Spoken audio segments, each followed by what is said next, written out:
Bélixo se tenait debout sur les remparts de sa cité, contemplant avec fierté son œuvre. La cité, construite sur les plaines gelées, était un mélange de technologie avancée et de design architectural inspiré de leur culture. Des tours d'acier se dressaient fièrement vers le ciel, tandis que des statues monumentales, représentant les ancêtres des Ukruks, ornaient les places publiques. Bélixo se tourna vers son lieutenant Gorixo, qui se tenait à ses côtés. Regarde ceci, Gorixo. Cette cité est le symbole de notre puissance. Elle est notre héritage pour les générations futures. Bélixo se retourna vers la vue imprenable sur l'horizon, déterminé à continuer à étendre son empire et à devenir le maître absolu de l'univers. Il savait qu'il y aurait des obstacles sur sa route, mais il était prêt à tout surmonter pour atteindre son but ultime. Mais alors qu'il admirait tout cela, il se sentit soudainement envahi par un sentiment de mélancolie. Il se rappela de sa mère et il se dit qu'elle aurait aimé voir tout cela. Elle aurait été fière de lui, de ce qu'il avait accompli. Il se dit qu'elle lui manquait et qu'il aurait aimé partager ses instants de gloire avec elle. Il ferma les yeux et soupira, se promettant de ne jamais l'oublier. Bélixo était également capable de voyager à travers les mondes fictifs à volonté. Il avait acquis les pouvoirs de nombreux personnages de tous les univers, devenant presque invincible. Il pouvait voler comme Superman, avait la force surhumaine de Hulk, la rapidité de Flash, ainsi qu'une multitude d'autres pouvoirs. Il était devenu un maître incontesté des univers fictifs.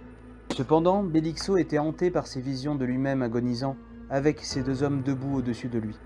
Il ne pouvait s'empêcher de se demander si cela signifiait qu'il allait mourir à un moment donné, et qui étaient ces hommes. Il se mit à réfléchir aux différentes possibilités et aux différents univers fictifs où cela pourrait arriver. Il savait qu'il devait être vigilant, mais il ne pouvait s'empêcher d'être attiré par les pouvoirs illimités qu'il avait acquis. Dans un de ces univers, il récupéra quelque chose qu'il voulait utiliser, une carte intitulée « Le dragon blanc aux yeux bleus ». C'est alors que Sgul se pointa devant Bélixo.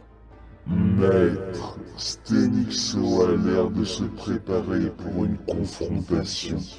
Nous l'espionnons constamment. Je pense que tu ne m'es plus d'aucune utilité, stupide marcheur mort. Il sacrifia Sgul pour pouvoir invoquer le dragon blanc aux yeux bleus. Bélixo avait une nouvelle monture de guerre.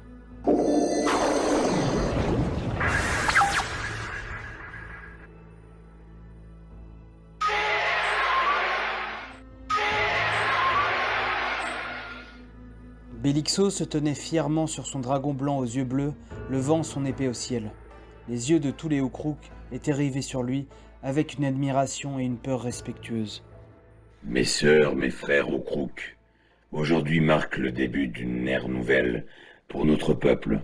Nous avons construit une cité flambant neuve sur les plaines gelées de Ralave, et j'ai invoqué un dragon blanc aux yeux bleus pour être ma nouvelle monture.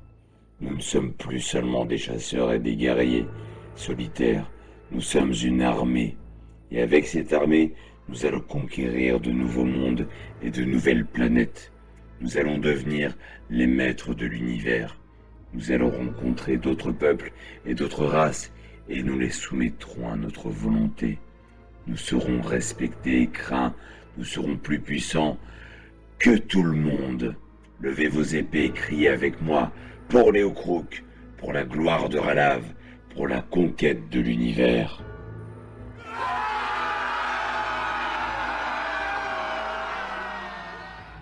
La foule des Ukruks se mit à crier et à lever leur épée, prête à suivre Bélixo dans cette quête de puissance et de gloire. Le dragon blanc aux yeux bleus rugit, comme pour renforcer les paroles de son maître.